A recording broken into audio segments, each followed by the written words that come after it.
What's missing from Cedar Point's schedule and how do I feel about it? Well, let's find out together. I hope you're ready and excited. Let's talk about it all.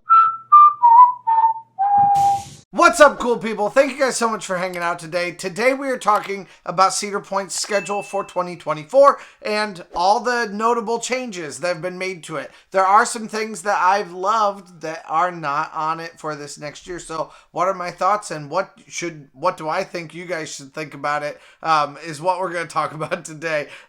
So let's start at the very beginning because I hear it's a very good place to start. And let's start with Winter Chill Out. Now, last year, I got to experience my very first Winter Chill Out. It was a blast. It is a limited ticket event, and it's a hard ticket event. It's something you pay for. You do not just get to go in with your pass, although I do think if you have a pass that you are given like a bit of a discount on it. But the proceeds from it also go to help charity instead. It's not just something that goes straight to Cedar Point. It is very, very fun. I had a blast last year, and looking behind the scenes was so much fun. I am going to, of course, sign up for it or do the lottery for it if they do the lottery again this year. Last year was the first year they did the lottery, so I don't know how that's all going to shake out. I don't know that they've said anything about it, but we are going to look a little bit deeper into this too and see if we find out anything. We're going to do that with all of these. We're going to look a little bit deeper into them and see what we can find out.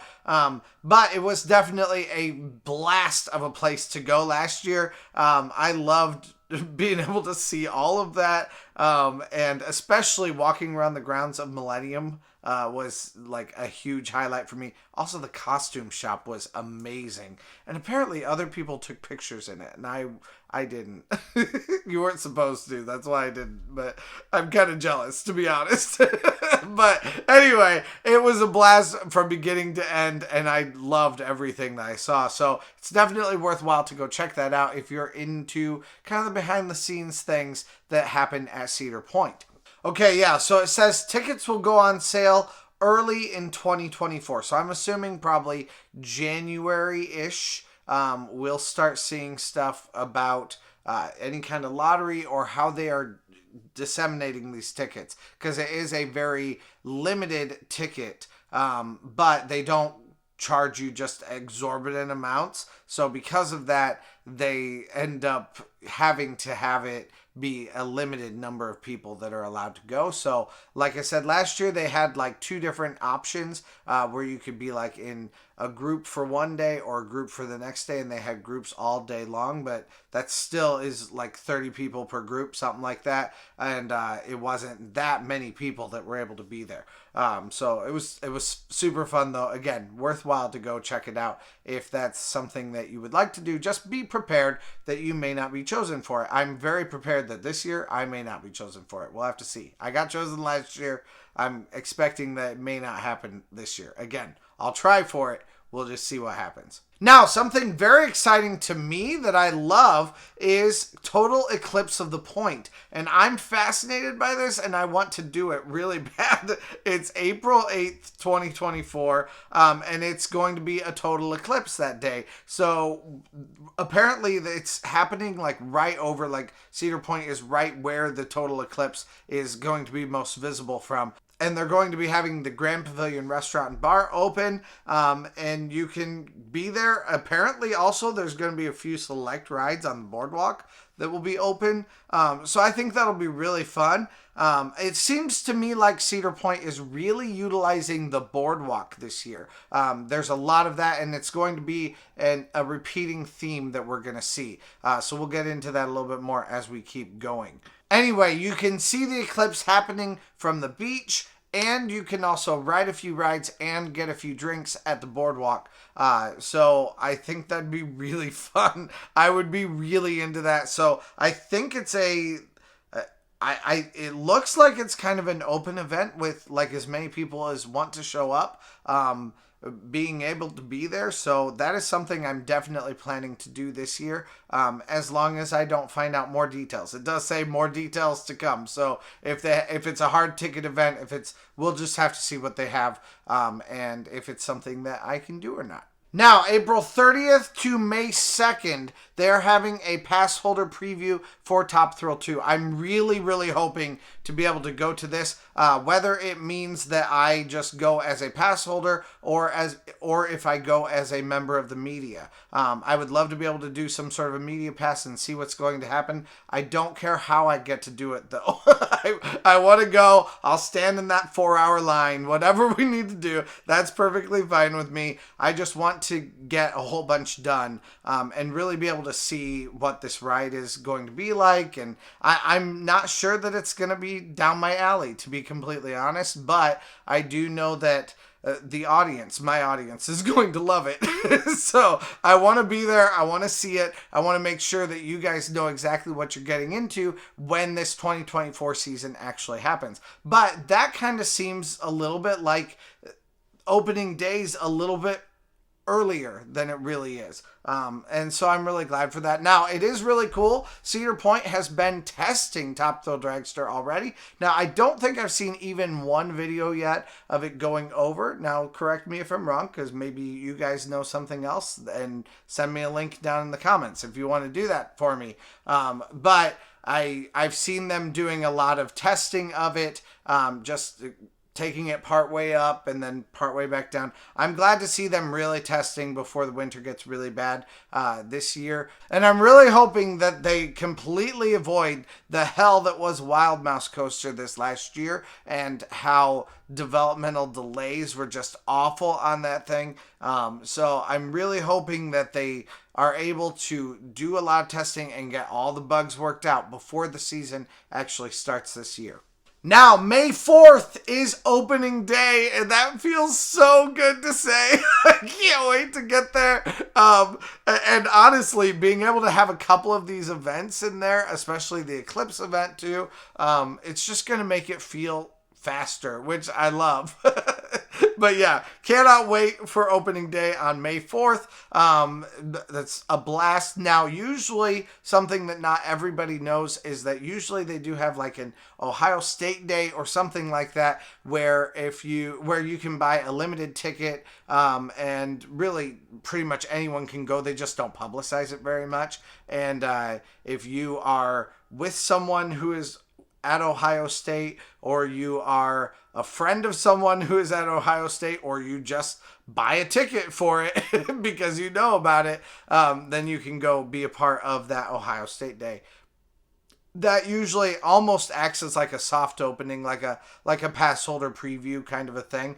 Now they're already having pass holder preview also, but I mean, I'd take it if they have it. So I'll let you know more about that if I find out more about it. There is one thing completely missing from Cedar Point's lineup this year, and I'm very disappointed by it, but also let's talk about it. The Frontier Festival is not on this list at all. There is no Frontier Festival whatsoever on anything here. And oddly, I'm okay with it. I think basically what they've done instead of Frontier Nights, or Frontier Festival, sorry, not Frontier Nights, but Frontier Festival. I would love it if they bring back Wild Frontier Nights, but I don't think that's ever going to happen. I think that was a blip. But instead of Frontier Festival, they're now having Boardwalk Nights. And I think even at some point, I even mentioned that maybe they could do something different. Instead of just doing Frontier Festival every year, maybe they could do it on the boardwalk. I love that idea, actually. So I'm hoping maybe they have some food trucks, or they have just some little booths around, very much like Frontier Festival has had, and that you're just able to sample a whole bunch of different things. I have a feeling that this is very strategic, and the reason why I think that is because I think Top Thrill Dragster is going to take up so much space, and there's going to be so many people going up and down the Gemini Midway that it's going to overflow into the areas around that. And the area right next to that is Frontier, is the Frontier area. So Frontier Town, I think, is going to be extra flooded. It's always been busy. I think it's going to be crazy this next year because people will have gone to Top Thrill 2, and then they'll be going back into Frontier area, and they'll be riding the 2 other biggest rides there, and it's just gonna be a madhouse in all of that area. Doing Frontier Festival, I don't think would help at all. Up at the front of the park on the boardwalk, you have 2 of your lesser busy rides. Wild Mouse, sure, it's probably still going to have long lines, but it's not one of the busiest rides. It's just that it has a really low capacity, which is my problem with that ride. But then also beyond that, you also have Gatekeeper, which has a really high capacity, but it just never has attracted like massive crowds or anything like that. The boardwalk hasn't had tons of crowds this last year even. I think it's the perfect place to have this festival because it's up at the front of the park, but it's not in an area that's just flooded with people. And then you can have the festival there, which will have additional space there. They could even take it out onto the beach, onto the actual boardwalk out there. There are lots of options. And obviously, I think that's what they're doing with Boardwalk Nights. I think they're going to have potentially some sort of extra food offerings. Don't know exactly what that would entail. And then also a boardwalk party out on the beach, which they've had the beach party before. I loved Cedar Point Nights, and I think Boardwalk Nights is very much going to be the exact same thing.